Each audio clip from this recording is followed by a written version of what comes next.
Hi hello ನಮಸ್ತೆ. Guarantee ಸ್ಪೆಷಲ್ಗೆ ಸ್ವಾಗತ. ನಾನು ಪ್ರಭುದೇವ್. ಮುಂದೆ ಗುರಿ ಇರಬೇಕು, ಹಿಂದೆ ಗುರು ಇರಬೇಕು ಅನ್ನೋ ಮಾತಿದೆ. ಗುರಿ ಇರೋವರೆಗೆ ಗುರು ಕೈ ಹಿಡಿದು ನಡೆಸದಿದ್ರೂ ಯಾವ ದಾರಿಯಲ್ಲಿ ಸಾಗಬೇಕು ಅನ್ನೋ ವಿದ್ಯೆಯನ್ನ ನೀಡ್ತಾರೆ. ಆದರೆ ರಾಜಕಾರಣ ಅನ್ನೋದು ಇದೇ ನೋಡಿ. ಇದು ಗುರುಕುಲವಲ್ಲ, ಇದು ಅಕ್ಷರಶಃ ಕುಸ್ತಿ ಕಣ. ಇಲ್ಲಿಯೂ ಕೂಡ ಗುರುವಿನ ನೆರವು ಬೇಕು. ಗುರುವಿನಿಂದ ವಿದ್ಯೆ ಕರಗತ ಮಾಡಿಕೊಂಡು ಚಿತ್ ಕೆಡುವವನಿಗೆ ಇಲ್ಲಿ ಜಟ್ಟಿಯ ಪಟ್ಟ. ಸಿದ್ದು ರಾಜಕೀಯ ಎಂಟ್ರಿ ಆದಾಗ ಹಲವು ಗರಡಿಗಳಲ್ಲಿ ಪಟ್ಟು ವರಸೆಗಳನ್ನ ಕಲ್ತಿದ್ದಾರೆ. ಹಲವು ಉಸ್ತಾದ್ಗಳು ಅವರಿಗೆ ರಾಜಕೀಯ ಪಟ್ಟು ಹಾಕುವುದನ್ನ ಹೇಳಿಕೊಟ್ಟಿದ್ದಾರೆ. ಹಳೆ ಹುಲಿಗಳ ಗರಡಿಯಲ್ಲಿ ಬೆಳೆದ ಈ ಹುಲಿ ಈಗ ರಾಜ್ಯದಲ್ಲಿ ಅಬ್ಬರಿಸ್ತಾ ಇದೆ. ಸಿದ್ದು ರಾಜಕೀಯ ಮೊದಲ ಗರಡಿ ಯಾವುದು? ಅವರನ್ನ ಬೆಳೆಸಿದ ಉಸ್ತಾದ್ಗಳು ಯಾರು? ಇದೇ ಈ ಹೊತ್ತಿನ ವಿಶೇಷ. Siddu with leaders record Ramaiah ಭಾಗ 5. ನಾನು ಪ್ರಭುದೇವ್.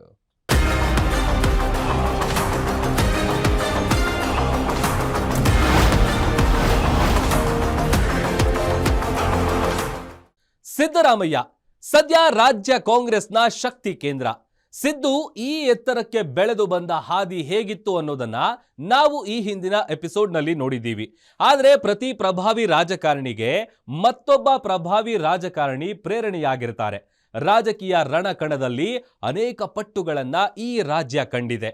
ಎದುರಾಳಿಗಳನ್ನ ತಮ್ಮದೇ ಪಟ್ಟು ವರಸೆ ಮೂಲಕ ನೆಲಕ್ಕೆ ಕೆಡವಿ ವಿಜಯಮಾಲೆ ತಮ್ಮದಾಗಿಸಿಕೊಂಡಿದ್ದಾರೆ. ಅದರಲ್ಲಿ ಸಿದ್ದರಾಮಯ್ಯ ಅವರು ಕೂಡ ಒಬ್ರು. ಈ ಮಟ್ಟ ತಲುಪಲು ಅವರಿಗೆ ಹಲವು ಉಸ್ತಾದ್ಗಳು ಅವರಿಗೆ ರಾಜಕೀಯ ತಂತ್ರ ರಣತಂತ್ರಗಳನ್ನ ಕಲಿಸಿದ್ದಾರೆ. ಅವರಲ್ಲಿ ಮೊದಲ ಸಾಲಲ್ಲಿ ಬರೋದು ಯಾರು? ಅಖಾಡದಲ್ಲಿ ತಮ್ಮದೇ ಶೈಲಿಯ ಪಟ್ಟು ವರಸೆಗಳನ್ನ ಕಲಿತಿದ್ದು ಹೇಗೆ ಸಿದ್ದು? ಇಲ್ಲಿದೆ ಕಂಪ್ಲೀಟ್ ಡೀಟೇಲ್ಸ್.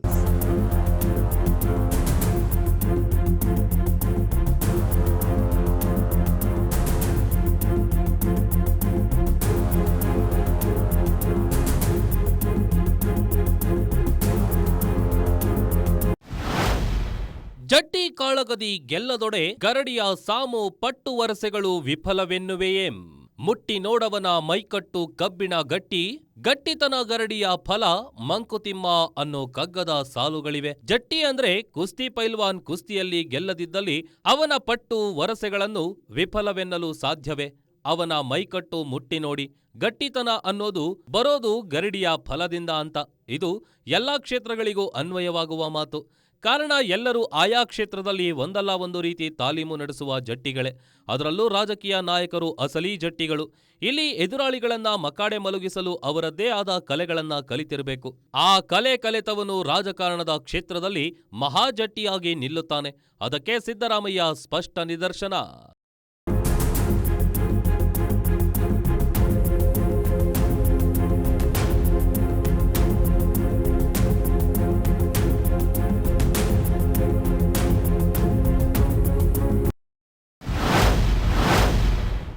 ನಂಜುಂಡಸ್ವಾಮಿ ಗರಡಿಯಲ್ಲಿ ಸಿದ್ದು ತಾಲೀಮು ಶುರು. ಹೋರಾಟದ ಮನೋಭಾವ ಬೆಳೆಸಿಕೊಂಡ ಟಗರು. ಸಿದ್ದರಾಮಯ್ಯ ಕಾನೂನು ವಿದ್ಯಾರ್ಥಿಯಾದಾಗಲೇ ಅವರನ್ನು ಸೆಳೆದಿದ್ದು ಪ್ರೊಫೆಸರ್ ನಂಜುಂಡಸ್ವಾಮಿಯವರು. ನಂಜುಂಡಸ್ವಾಮಿಯವರು ಕೇವಲ ಪ್ರೊಫೆಸರ್ ಆಗಿರಲಿಲ್ಲ, ಸಾಮಾಜಿಕ ಹೋರಾಟಗಾರರು ಆಗಿದ್ರು. ಅವರ ಹೋರಾಟದಿಂದ ಪ್ರಭಾವಿತರಾದ ಸಿದ್ದರಾಮಯ್ಯ ವ್ಯವಸ್ಥೆಯ ವಿರುದ್ಧ, ಅನ್ಯಾಯ ಅನೀತಿಗಳ ವಿರುದ್ಧ ಹೋರಾಟಕ್ಕೆ ಧುಮುಕಿದ್ರು.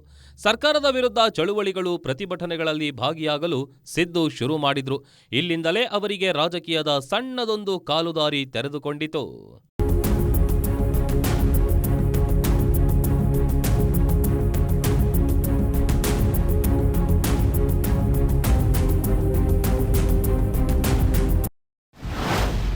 ಪ್ರಾರಂಭ ಆದದ್ದು ನಂಜುಂಡಸ್ವಾಮಿ ಸಂಪರ್ಕ ಆದ್ಮೇಲೆ. ನಂಜುಂಡಸ್ವಾಮಿ, ಪ್ರೊಫೆಸರ್ ನಂಜುಂಡಸ್ವಾಮಿ ರೈತ ಸಂಘದ ಹೋರಾಟಗಾರರಿದ್ರಲ್ಲ, ಅವರು ಲಾ ಕಾಲೇಜ್ನಲ್ಲಿ ಪ್ರೊಫೆಸರ್ ಆಗಿದ್ರು.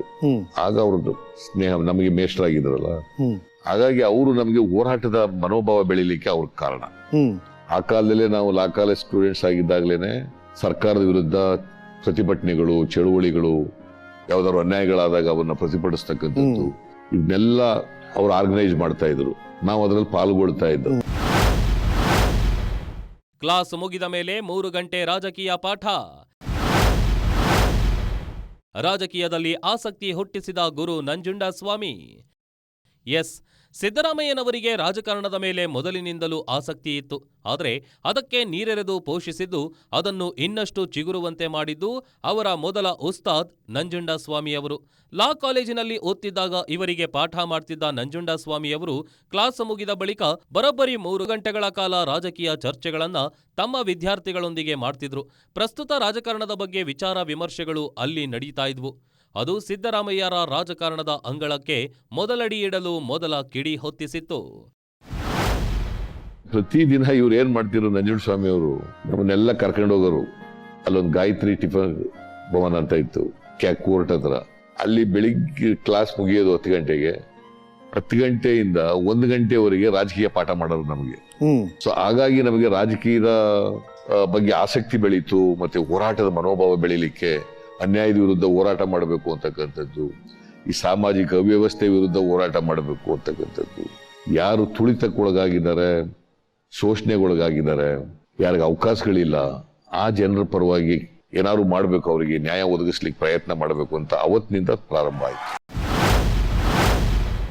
ವಕೀಲ ವೃತ್ತಿಯಿಂದ ನೇರ ರಾಜಕೀಯಕ್ಕೆ ಎಂಟ್ರಿ. ಜಾರ್ಜ್ ಫರ್ನಾಂಡಿಸ್ ಹೇಳಿದ್ದಕ್ಕೆ ಲೋಕಸಭೆ ಸ್ಪರ್ಧೆ. ಸಿದ್ದರಾಮಯ್ಯ ವಕೀಲ ವೃತ್ತಿಯಲ್ಲಿದ್ದಾಗಲೇ ರಾಜಕೀಯ ಪ್ರವೇಶ ಮಾಡಿದ್ರು. ಪಂಚಾಯಿತಿ ಮಾಡಿ ತಾಲೂಕು ಬೋರ್ಡ್ ಎಲೆಕ್ಷನ್ನಲ್ಲಿ ಸಿದ್ದು ಮೊದಲ ಬಾರಿ ಗೆಲ್ತಾರೆ. ಬಳಿಕ ಅದೇ ವೇಳೆ ಜನತಾ ಪಾರ್ಟಿ ಹಲವು ಹೋಳುಗಳಾಗಿರುತ್ತವೆ. ಲೋಕದಳದಲ್ಲಿದ್ದ ಜಾರ್ಜ್ ಫರ್ನಾಂಡಿಸ್ 1980ರಲ್ಲಿ ಲೋಕಸಭಾ ಚುನಾವಣೆಯಲ್ಲಿ ನಿಲ್ಲುವಂತೆ ಸೂಚಿಸುತ್ತಾರೆ. ಜಾರ್ಜ್ ಫರ್ನಾಂಡಿಸ್ ಹೋರಾಟಗಳಿಂದ ಪ್ರೇರಿತರಾಗಿದ್ದ ಸಿದ್ದು ಅವರ ಹೇಳಿಕೆ ಮೇರೆಗೆ ಲೋಕಸಭಾ ಚುನಾವಣೆಯಲ್ಲಿ ಸ್ಪರ್ಧಿಸಿ ಸೋಲ್ತಾರೆ.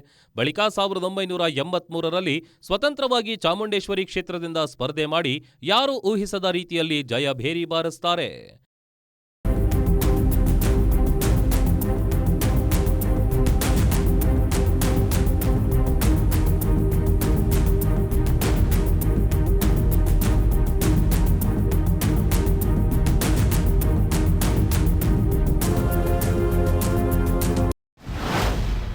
ಪಂಚಾಯತಿ ಮಾಡಿ ತಾಲೂಕು ಬೋರ್ಡ್ ಎಲೆಕ್ಷನ್ ಗೆದ್ದೆ.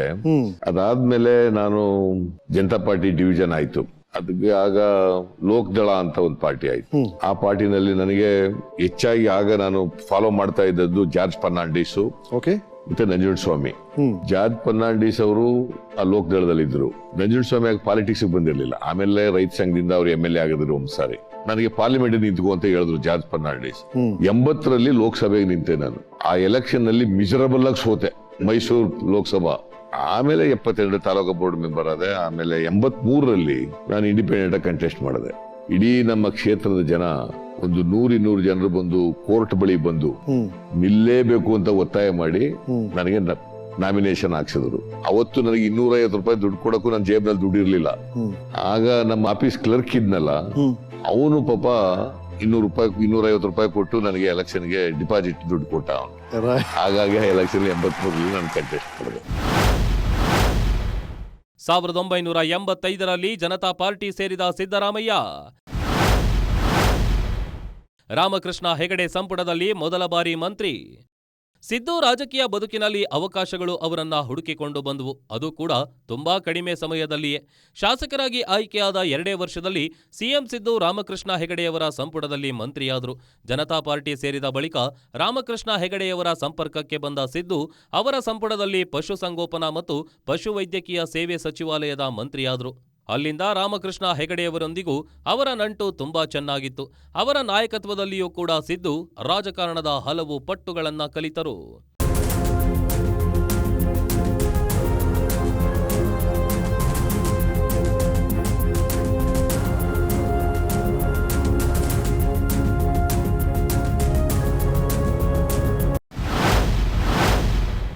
ಸಾವಿರದ 1989ರಲ್ಲಿ ಸಿದ್ದರಾಮಯ್ಯಗೆ ಮೊದಲ ಸೋಲು.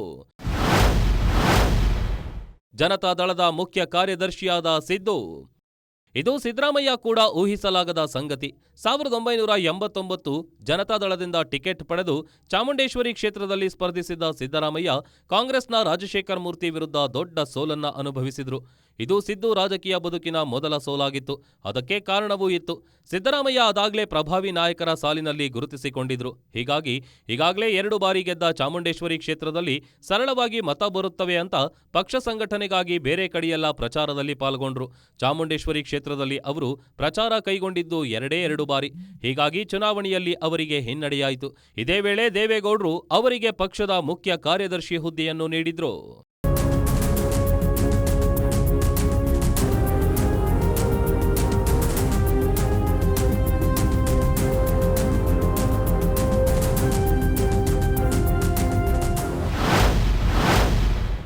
ಸಾವಿರದ 1994ರಲ್ಲಿ ಮತ್ತೆ ಬೌನ್ಸ್ ಬ್ಯಾಕ್ ಆದ ಸಿದ್ದರಾಮಯ್ಯ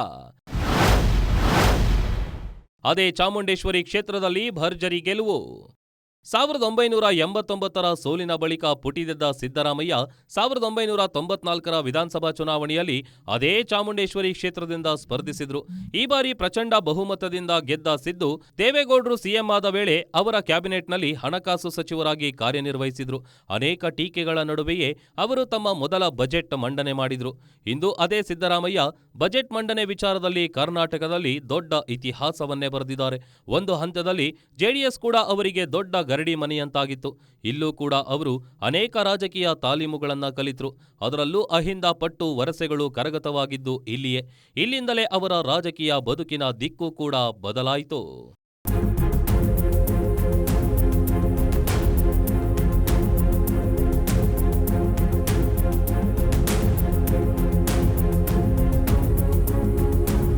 ಸಿದ್ದು ರಾಜಕೀಯ ಜೀವನದಲ್ಲಿ ಅನೇಕ ಹಿರಿಯ ನಾಯಕರು ಅವರಿಗೆ ಮಾದರಿಯಾಗಿದ್ದಾರೆ.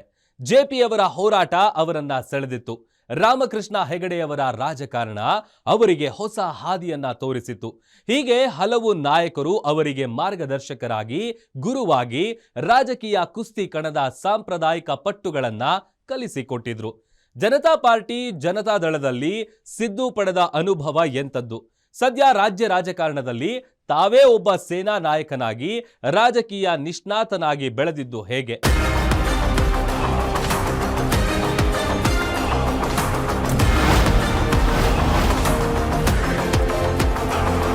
ಚಾಮುಂಡೇಶ್ವರಿ ಕ್ಷೇತ್ರ ಸಿದ್ದರಾಮಯ್ಯನವರ ರಾಜಕೀಯ ಬದುಕಿಗೆ 108 ತಿರುವು ಕೊಟ್ಟ ಕ್ಷೇತ್ರ. ಇದೇ ಕ್ಷೇತ್ರದಲ್ಲಿ ಸಿದ್ದು ಮೊದಲ ಬಾರಿ ಶಾಸಕರಾಗಿ ಆಯ್ಕೆಯಾಗಿದ್ದು, ಇದೇ ಕ್ಷೇತ್ರದಿಂದ ಗೆದ್ದು ಸಿಎಂ ಪಟ್ಟ ಗಟ್ಟಿ ಮಾಡಿಕೊಂಡಿದ್ದು. ಆದರೆ 1994ರಲ್ಲಿ ಚಾಮುಂಡೇಶ್ವರಿಯಲ್ಲಿ ಸಿಕ್ಕ ಗೆಲುವಿದೆಯಲ್ಲ, ಅದು ಸಿದ್ದು ರಾಜಕೀಯ ಬದುಕನ್ನ ಮತ್ತೊಂದು ಎತ್ತರಕ್ಕೆ ಕರೆದೊಯ್ದಿತ್ತು. ಜನತಾದಳ ಸರ್ಕಾರದಲ್ಲಿ ಸಿದ್ದುಗೆ ದೊಡ್ಡ ಸ್ಥಾನಮಾನ ಸಿಗುವಂತೆ ನೋಡಿಕೊಂಡಿತ್ತು. 1994ರ ಗೆಲುವಿನ ಬಳಿಕ ಸಿದ್ದರಾಮಯ್ಯ ರಾಜಕೀಯ ಬದುಕಿನಲ್ಲಿ ಬಂದ ಪ್ರಮುಖ ನಾಯಕರು ಯಾರು? ಅವರಿಂದ ಸಿದ್ದರಾಮಯ್ಯ ಕಲಿತಿದ್ದು ಏನು? ಇಲ್ಲಿದೆ ಡೀಟೇಲ್ಸ್.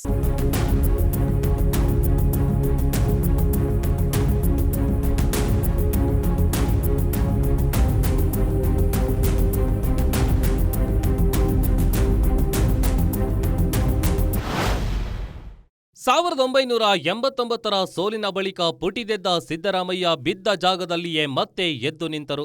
ಸೋಲಿಗೆ ಸವಾಲೊಡ್ಡಿ ಗೆಲುವಿನ ಬಾವುಟ ಹಾರಿಸಿದ್ರು. ಅಲ್ಲಿಂದ ಸಿದ್ದರಾಮಯ್ಯ ರಾಜಕೀಯ ಹಾದಿ ಮತ್ತೊಂದು ಮಜಲಿಗೆ ತೆರೆದುಕೊಳ್ತಾ ಹೋಯಿತು. ಮೊದಲ ಬಾರಿ ಪವರ್ಫುಲ್ ಸಚಿವ ಸ್ಥಾನ ಅವರಿಗೆ ದೊರೆಯಿತು.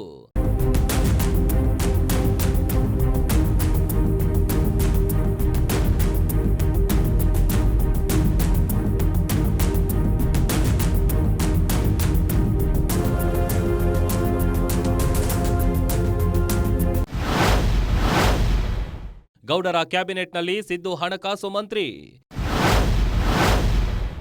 ಮೊದಲ ಬಾರಿಗೆ ಪವರ್ಫುಲ್ ಮಂತ್ರಿಗಿರಿ ಸಿದ್ದು ಪಾಲಿಗೆ. ರಾಮಕೃಷ್ಣ ಹೆಗಡೆಯವರ ಸಚಿವ ಸಂಪುಟದಲ್ಲಿ ಸಾಧಾರಣ ಮಂತ್ರಿಗಿರಿ ಪಡೆದಿದ್ದ ಸಿದ್ದು ಜನತಾದಳದ ಸರ್ಕಾರದಲ್ಲಿ ಪ್ರಮುಖ ಹುದ್ದೆಯನ್ನ ಅಲಂಕರಿಸಿದ್ರು.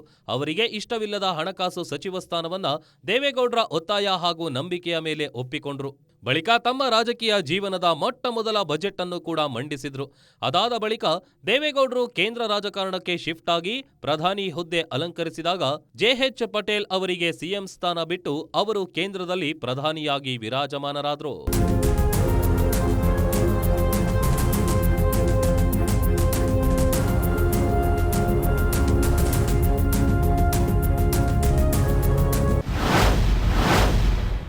ಜೆಎಚ್ ಪಟೇಲ್ರ ಸರ್ಕಾರದಲ್ಲಿ ಸಿದ್ದು ಡಿಸಿಎಂ.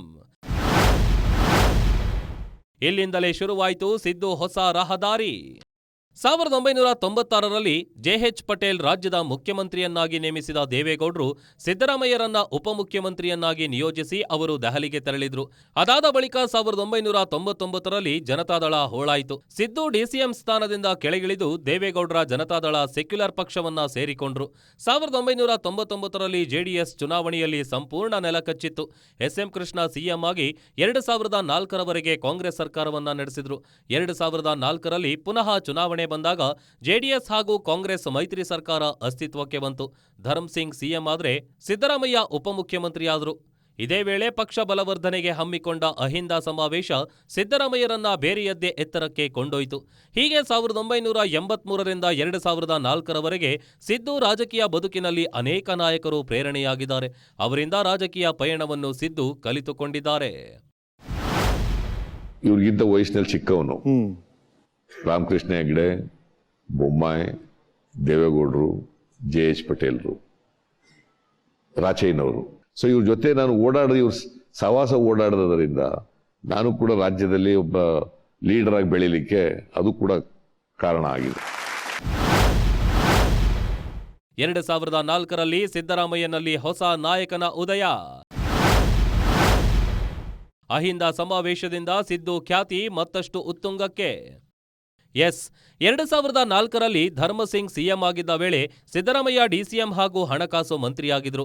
ಇದೇ ವೇಳೆ ಪಕ್ಷ ಬಲವರ್ಧನೆಗೆ ಹಾಗೂ ಅವರ ನಾಯಕತ್ವ ಬಲಪಡಿಸುವ ನಿಟ್ಟಿನಲ್ಲಿ ರಾಜ್ಯಾದ್ಯಂತ ಅಹಿಂದ ಸಮಾವೇಶ ಹಮ್ಮಿಕೊಂಡ್ರು. ಅದರಲ್ಲೂ ಅವರು ಹುಬ್ಬಳ್ಳಿಯಲ್ಲಿ ನಡೆಸಿದ ಅಹಿಂದ ಸಮಾವೇಶ ದೊಡ್ಡ ಮಟ್ಟದ ಯಶಸ್ಸು ತಂದುಕೊಟ್ಟಿತ್ತು. ಸುಮಾರು 4ರಿಂದ 5 ಲಕ್ಷ ಜನರು ಹುಬ್ಬಳ್ಳಿಯಲ್ಲಿ ಸೇರಿದ್ರು. ಸಿದ್ದು ಜನಪ್ರಿಯತೆ ಹೆಚ್ಚುತ್ತಲೇ ಹೋಯಿತು. ಆದರೆ ಸಿದ್ದು ಅಹಿಂದ ಸಮಾವೇಶಕ್ಕೆ ದೇವೇಗೌಡರ ಪ್ರಬಲ ವಿರೋಧವಿತ್ತು. ಸಮಾವೇಶ ಆಗ್ಲಿ, ಆದ್ರೆ ಅದು ಪಕ್ಷದ ಚೌಕಟ್ಟಿನಲ್ಲಿ ಜೆಡಿಎಸ್ ಹೆಸರಿನಲ್ಲಿ ಆಗ್ಲಿ ಅಂತ ಸಿದ್ದರಾಮಯ್ಯಗೆ ತಾಕೀತು ಮಾಡಿದ್ರು. ಆದರೆ ಸಿದ್ದು ಅದಕ್ಕೆ ಸೊಪ್ಪು ಹಾಕಲಿಲ್ಲ. ತಮ್ಮ ಅಹಿಂದ ಸಮಾವೇಶವನ್ನ ಮುನ್ನಡೆಸಿದ್ರು. ಅಹಿಂದ ಸಮಾವೇಶದ ಹವಾ ಯಾವ ಮಟ್ಟಿಗೆ ಸೃಷ್ಟಿಯಾಗಿತ್ತು ಅಂದ್ರೆ ಆ ಸಮಾವೇಶಕ್ಕೆ ಖುದ್ದು ಕಾಂಗ್ರೆಸ್ ನಾಯಕರೇ ಬಂದು ಭಾಗವಹಿಸಲು ಶುರು ಮಾಡಿದ್ರು. ಇದೇ ವೇಳೆಯೇ ದೇವೇಗೌಡರು ಸಿದ್ದರಾಮಯ್ಯರನ್ನ ಪಕ್ಷದಿಂದ ಉಚ್ಚಾಟಿಸಿದ್ರು. ಇದು ಸಿದ್ದರಾಮಯ್ಯ ಯಶಸ್ವಿಗೆ ಮತ್ತೊಂದು ಮೆಟ್ಟಿಲಾಗಿ ಪರಿಣಮಿಸಿತೆ ಹೊರತು ಯಾವುದೇ ನಷ್ಟವನ್ನುಂಟು ಮಾಡಲಿಲ್ಲ. ನಾವು ನಂಬಿರ್ತಕ್ಕಂಥ ವಿಚಾರಗಳಿಂದ ಬದಲಾವಣೆ ಆಗಬಾರದು, ರಾಜಿ ಮಾಡ್ಕೋಬಾರದು ಅಂತೇಳಿ ಆಗ ಇಡೀ ರಾಜ್ಯನೆಲ್ಲ ಓಡಾಡಿ 2004ರಲ್ಲಿ ಮತ್ತೆ ಅಧಿಕಾರಕ್ಕೆ ಬಂದು ಮತ್ತೆ ಹಣಕಾಸು ಡೆಪ್ಟಿ ಚೀಫ್ ಮಿನಿಸ್ಟರ್ ಆಗಿ ಹಣಕಾಸಿನ ಮಂತ್ರಿಯಾಗಿ ಧರ್ಮ್ ಸಿಂಗ್ ಅವ್ರ ಕಾಲದಲ್ಲಿ. ಆಮೇಲೆ ನನಗೆ ಅಹಿಂದ ಸಂಘಟನೆ ಮಾಡಕ್ ಪ್ರಾರಂಭ ಮಾಡಿದೆ. ದಲಿತರು, ಹಿಂದುಳಿದವರು, ಅಲ್ಪಸಂಖ್ಯಾತರು, ಬಡವರು ಇವ್ರು ಸಂಘಟನೆ ಮಾಡಕ್ ಪ್ರಾರಂಭ ಮಾಡಿದೆ. ಆಗ ನಾನು ಡೆಪ್ಟಿ ಚೀಫ್ ಮಿನಿಸ್ಟರ್ ಆಗಿದೆ. ನಾನು ಹುಬ್ಬಳ್ಳಿನಲ್ಲಿ ಒಂದು ಅಹಿಂದ ಸಮಾವೇಶ ಕರೆದೆ, ದೊಡ್ಡದು. ಅದು ಒಂದು ಹಿಸ್ಟಾರಿಕಲ್, ಹೌದೌದು ಗೊತ್ತಿದೆ, ಅದು ಸಮಾವೇಶ. ಹೌದು. ಒಂದು 2-3 ಲಕ್ಷ 4 ಲಕ್ಷ ಜನ ಸೇರಿದ್ರು. ನನಗೆ ದೇವೇಗೌಡರು ಆ ಸಮಾವೇಶ ಮಾಡಬೇಡಿ ಅಂತಂದ್ರು. ನಾನು ಹೇಳಿದೆ ಇಲ್ಲ ಮಾಡಲೇಬೇಕು, ಕರೆದು ಬಿಟ್ಟಿದ್ದೀನಿ ಅಂತ. ಇಲ್ಲ ಮಾಡಕೂಡುದು ಅಂತ. ಅದರಲ್ಲಿ ಕಾಂಗ್ರೆಸ್ನವರು ಕೆಲವರು ಬಂದಿದ್ರು. ಆಗ ಇನ್ನೂ ಕಾಂಗ್ರೆಸ್ ಸೇರಿರ್ಲಿಲ್ಲ. ಕಾಂಗ್ರೆಸ್ನವರು ಬರ್ತಾ ಇದ್ದಾರೆ, ಜಾಲಪ್ಪ ಅವರೆಲ್ಲ ಬರ್ತಾ ಇದ್ದಾರೆ. ನಾನು ಹೇಳಿದೆ ನಿಲ್ಸಕ್ಕಾಗಲ್ಲ, ಅದು ಮಾಡ್ತೀನಿ, ಅದಕ್ಕೂ ಇದಕ್ಕೂ ರಾಜಕಾರಣಕ್ಕೂ ಏನು ಸಂಬಂಧ ಇಲ್ಲ, ಅದು ಬೇರೆ ಸಂಘಟನೆ ಅಂತ. ಆಮೇಲೆ ನಾನು ಆ ಸಮಾವೇಶ ಮಾಡಿದೆ. ಸಮಾವೇಶ ಮಾಡಿದ್ಮೇಲೆ ನನಗೆ ಪಕ್ಷದಿಂದ ತೆಗೆದಾಕ್ಬಿಟ್ರು ದೇವೇಗೌಡರು. ಮಂತ್ರಿ ಕೆಲಸನೂ ಹೋಯ್ತು. ಅವತ್ತಿನಿಂದ ಅಹಿಂದ ಸಂಘಟನೆ ಮಾಡಕ್ ಪ್ರಾರಂಭ ಮಾಡಿದೆ. ಅನೇಕ ಕಡೆಗಳಲ್ಲಿ ಅಹಿಂದ ಸಂಘಟನೆ ಬಹಳ ಯಶಸ್ವಿಯಾಗಿ ಆಗ್ಬಿಡ್ತು. ಹೌದು, ಬಹಳ ಜನ ಫಾಲೋ ಮಾಡಕ್ ಶುರು ಮಾಡಿದ್ರು. ಸಂಘಟನೆ ಬಹಳ ದೊಡ್ಡದಾಗಿ ಬೆಳೀತು. ಸೊ ಆಮೇಲೆ ಕಾಂಗ್ರೆಸ್ ಸೇರಿದ್ದು ನಾನು. ಎಲ್ಲ ಗರಡಿ ತೊರೆದು ಆಚೆ ಬಂದ ರಾಜಕೀಯ ಪಟು. ಸಿದ್ದು ಹೊಸ ಪಟ್ಟುಗಳಿಗೆ ಕೈ ಫಿದಾ, ರತ್ನಗಂಬಳಿಯ ಸ್ವಾಗತ. ರಾಜಕೀಯ ಕುಸ್ತಿ ಅಂಗಳದಲ್ಲಿ ಎಲ್ಲಾ ಪಟ್ಟು ವರಸೆಗಳನ್ನ ಕಲಿತು ಮುಗಿಸಿದ್ದ ಸಿದ್ದು ತಮ್ಮದೇ ಅಹಿಂದ ಎಂಬ ಹೊಸ ತಾಲೀಮು ನಡೆಸಿದ್ರು. ಅದರಿಂದ ರಾಜ್ಯದಲ್ಲಿ ದೊಡ್ಡ ಜನಮನ್ನಣೆಯೂ ದೊರೆತಿತ್ತು. ಹೀಗಾಗಿ ಈ ರಾಜಕೀಯ ಪಟುವಿನ ಖುದ್ದು ತಾನೇ ಒಬ್ಬ ಉಸ್ತಾದ್ ರೀತಿಯಾಗಿ ಹೊರಹೊಮ್ಮಿದ್ರು. ಯಾವ ಗರಡಿ ಮನೆಯ ನೆರವು ಕೂಡ ಬೇಕಿರಲಿಲ್ಲ. ಅವರ ಶಕ್ತಿ ಗುರುತಿಸಿ ಅಖಾಡಕ್ಕೆ ಇಳಿಸಲು ಹಲವರು ಮುಂದಾಗಿದ್ರು. ಅದೇ ಕಾಲಘಟ್ಟದಲ್ಲಿ ಹಿಂದುಳಿದ ವರ್ಗಗಳ ಮತಗಳನ್ನ ಕಳೆದುಕೊಳ್ತಿದ್ದ ಕಾಂಗ್ರೆಸ್ ಸಿದ್ದರಾಮಯ್ಯಗೆ ರತ್ನಗಂಬಳಿ ಹಾಸಿ ಕರೆಯಿತು. ಆರಂಭದಲ್ಲಿ ಅಷ್ಟು ದೊಡ್ಡ ಸ್ಥಾನಗಳು ಸಿಗದೇ ಇದ್ರೂ 2008ರಿಂದ ಸಿದ್ದು ರಾಜಕೀಯ ಬದುಕು ಸಿಎಂ ಕುರ್ಚಿಯತ್ತ ಕರೆದುಕೊಂಡು ಹೋಯಿತು. ಬಳ್ಳಾರಿ ಗಣಿ ಧಣಿಗಳಿಗೆ ಸೆಡ್ಡು ಹೊಡೆದ ಕೈಪಟು ಪಾದಯಾತ್ರೆ ಹಾಗೂ ಹೋರಾಟಗಳ ಮೂಲಕ ಕಾಂಗ್ರೆಸ್ನ ಅಧಿಕಾರಕ್ಕೆ ತಂದು ಮೊದಲ ಬಾರಿ ಸಿಎಂ ಆದ್ರು.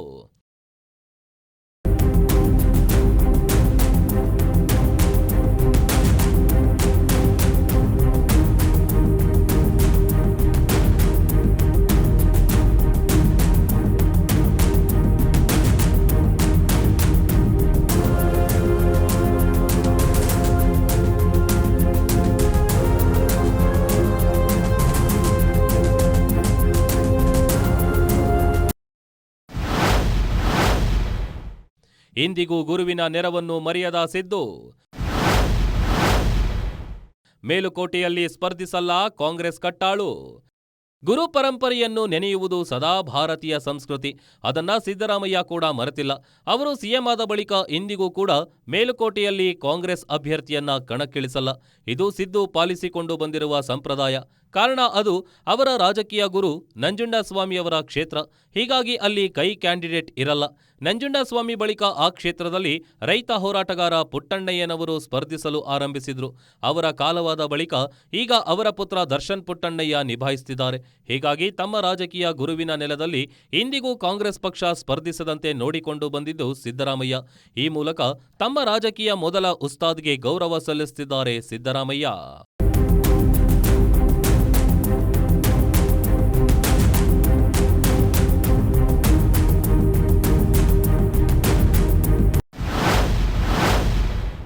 ಕಾಂಗ್ರೆಸ್ನಲ್ಲಿ ತಮ್ಮದೇ ಕೋಟೆ ಕಟ್ಟಿಕೊಂಡ ಸಿದ್ದು. ಕೈಪಾಳ್ಯಕ್ಕೆ ಸಿದ್ದರಾಮಯ್ಯ ಏಕೈಕ ಸರ್ವಸೇನಾನಿ. ಸಿದ್ದರಾಮಯ್ಯ ಕಾಂಗ್ರೆಸ್ಸಿಗೆ ಬಂದ ಬಳಿಕ ಎದುರಾದ ಸವಾಲುಗಳು ಒಂದೆರಡಲ್ಲ. ಈ ಹಿಂದಿನ ಭಾಗದಲ್ಲಿ ಹೇಳಿದಂತೆ ಚಾಮುಂಡೇಶ್ವರಿ ಉಪಚುನಾವಣೆಯಲ್ಲಿ ಅವರನ್ನ ಸೋಲಿಸಲು ಖುದ್ದು ಕಾಂಗ್ರೆಸ್ಸಿಗರೇ ಷಡ್ಯಂತ್ರ ಹೆಣೆದಿದ್ರು. ಆದರೆ ಈ ವೇಳೆ ಸಿದ್ದು ಬೆನ್ನಿಗೆ ನಿಂತಿದ್ದು ಎಐಸಿಸಿ ಅಧ್ಯಕ್ಷ ಮಲ್ಲಿಕಾರ್ಜುನ್ ಖರ್ಗೆಯವರು. ಅವರ ಮನವಿ ಬಳಿಕ ದಲಿತ ಓಟುಗಳು ಸಿದ್ದು ಜೋಳಿಗೆಗೆ ಬಂದು ಸೇರಿದ್ವು. ಇದಾದ ಬಳಿಕ ಸಿದ್ದರಾಮಯ್ಯ ಹಿಂದಿರುಗಿ ನೋಡಲೇ ಇಲ್ಲ. ಕಾಂಗ್ರೆಸ್ನಲ್ಲಿ ತಾವೇ ಒಬ್ಬ ಉಸ್ತಾದ್ ರೀತಿ ಬೆಳೆದ್ರು. ಸತೀಶ್ ಜಾರಕಿಹೊಳಿ, ಜಮೀರ್ ಅಹಮದ್, ಕೆಎನ್ ರಾಜಣ್ಣ ಸೇರಿದಂತೆ ಹಲವು ರಾಜಕೀಯ ಪಟುಗಳನ್ನ ಬೆಳೆಸಿದ್ರು. ಪಕ್ಷವನ್ನ ಕೂಡ ಮತ್ತಷ್ಟು ಬಲಿಷ್ಠಗೊಳಿಸಿದ್ರು. ಯಾವತ್ತೂ ಅಹಿಂದ ಮತಗಳು ತಮ್ಮನ್ನ ಬಿಟ್ಟು ಹೋಗದಂತೆ ನೋಡಿಕೊಂಡ್ರು. ಇದೇ ಕಾರಣದಿಂದಾಗಿಯೇ ಸಿದ್ದು ಈಗ ಕಾಂಗ್ರೆಸ್ ಪಕ್ಷದಲ್ಲಿ ಸರ್ವ ಸೇನಾನಿಯಂತೆ ನಿಂತಿದ್ದಾರೆ. ಅವರ ಹತ್ತಿರಕ್ಕೂ ಯಾರೂ ಬಾರದ ರೀತಿಯಲ್ಲಿ ಇಡೀ ಕರ್ನಾಟಕದ ಯಾವುದೇ ಮೂಲೆಯಿಂದ ಕೇವಲ ತಮ್ಮ ಹೆಸರಿನಿಂದಲೇ ಮತ ತರುವ ಶಕ್ತಿಯನ್ನ ಪಡೆದಿದ್ದಾರೆ. ಈ ಗಟ್ಟಿತನವೆಲ್ಲ ಬಂದಿದ್ದು ಹಿಂದಿನ ಗರಡಿಯಲ್ಲಿ ಹಾಕಿದ ಪಟ್ಟು ಸಾಮುಗಳ ಫಲ, ಆ ಗರಡಿಯ ಗುರುಗಳ ಮಾರ್ಗದರ್ಶನದ ಫಲ.